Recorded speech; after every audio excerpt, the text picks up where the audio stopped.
Bonjour à tous, je vais vous montrer aujourd'hui une astuce pour souder de l'aluminium. Vous vous rappelez, il y a 1 an, quasiment jour pour jour, je vous avais montré, une autre astuce, assez extraordinaire et donc en voici une nouvelle. Donc l'idée, c'est, de réussir à souder de l'aluminium avec, une bougie. Pas une bougie, d'anniversaire, hein, mais une bougie de voiture. Donc, en anglais, c'est spark et non pas candle. Donc déjà, on va faire un petit peu de théorie vite fait. Et donc la soudure à l'arc classique telle qu'on l'entend, en fait, on la trouve partout sur Internet, désignée sous son nom américain. Je ne le dirai pas donc en américain, je vais le dire en français, MMA. Donc c'est une soudure à la baguette. L'inconvénient, c'est qu'il faut des épaisseurs fortes, environ 2 mm à 3 mm. Pour souder des tôles fines, on peut utiliser un appareil qui vaut entre 200 euros et on va dire 600 pour les bricoleurs, qui s'appelle le MIG. En fait, il y a le MIG et le MAG. Le MIG, c'est quand on envoie un gaz inerte, souvent de l'argon, et le MAG, c'est quand on envoie un gaz actif, c'est-à-dire un mélange argon et CO2 souvent. Le MIG permet de souder l'aluminium et les mélanges MAG, donc actifs, c'est plutôt pour acier, inox, etc. Et donc le troisième, le TIG, donc T comme tungstène, hein, vous avez compris. Donc là, on crée un faisceau d'électrons, comment dire, une sorte de boule de chaleur qui va pouvoir faire fondre. Donc là, on a un changement d'état, quoi, faire fondre la matière, et on peut ajouter donc un métal d'apport.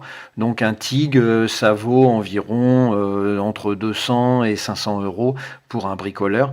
Et le problème, c'est que les TIG pour souder de l'aluminium sont avec un courant alternatif et ça vaut quand même beaucoup plus cher, on va dire minimum 600 euros. Et donc mon astuce arrive là. Moi, j'utilise un poste classique pour de la soudure à l'arc qui, lui, est un courant alternatif. Et d'un ampérage largement suffisant, 130 ampères pour souder de l'alu sur 1 mm d'épaisseur. On va dire que 35 ampères, 40 ampères suffisent. Et je vais utiliser ma fameuse bougie. Donc là, c'est une bougie récupérée d'une 309. Je vais couper le doigt qui est là, donc quand même un peu de protection pour être sérieux. Et puis c'est parti, ça se coupe en un instant.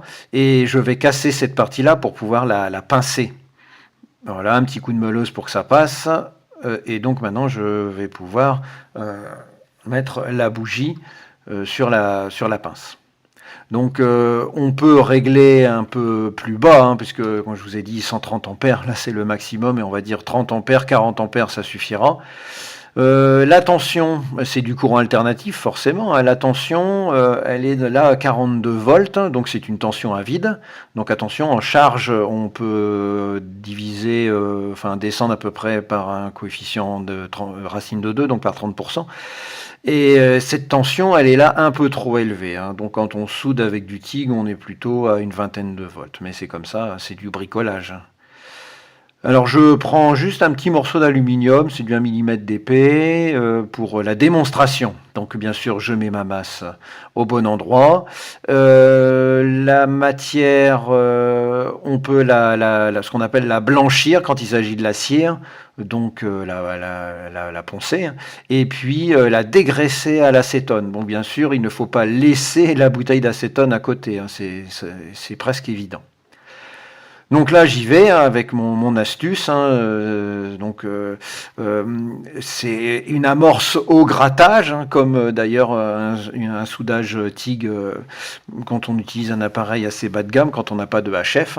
Donc une amorce au grattage, et puis on a un semblant d'arc, et donc une soudure, et on va la tester. Donc la soudure est quand même assez solide. La preuve, vous avez là, j'ai essayé de pincer, de séparer. Alors évidemment, on peut vraiment réussir à casser la soudure, mais je suis assez satisfait de ma soudure. Alors, si vous voulez vous protéger mieux, vous pouvez toujours utiliser des vieux gants de cuisine.